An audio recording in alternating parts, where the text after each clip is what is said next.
চুল কাটছেন যুবক ভাইরা, তো চুল কাটার সময় মেসি আর নেইমার স্টাইল কেন? রাসূলুল্লাহ সাল্লাল্লাহু আলাইহি ওয়াসাল্লামের সুন্নত বাবরি চুল নাই, আছে রাখা যাবে? একটা হাদিসে আছে, যার চুল আছে সে যেন চুলের যত্ন নেয়।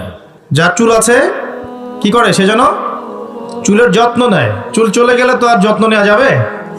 যাদের নাই তারা কি বাবরি রাখতে পারবে?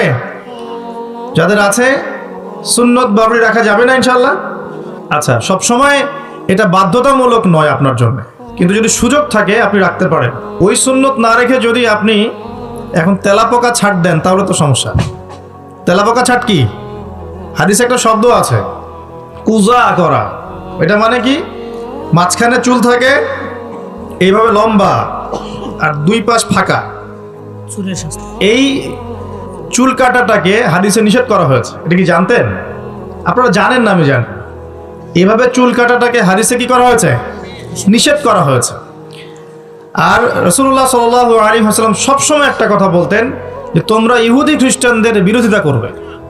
তোমরা ইহুদি এবং খ্রিস্টানদের কি করবে?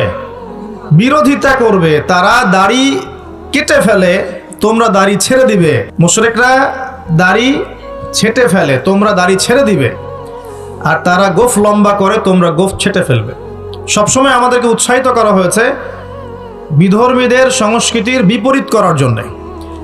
আর আজকে আমরা কি করছি? ইচ্ছায় হোক আর অনিচ্ছায় হোক, জেনে হোক আর না জেনে হোক, আমরা কিন্তু বিধর্মীদের আদর্শ এবং কালচারগুলো ফলো করছি না ভাই? পোশাক আশাক, দেহের গঠন, চলাফেরা, কথাবার্তা, জীবনের লাইফস্টাইল, রুটিন, এগুলো কি মুসলিমদের মতো হচ্ছে না অমুসলিমদের মতো হচ্ছে?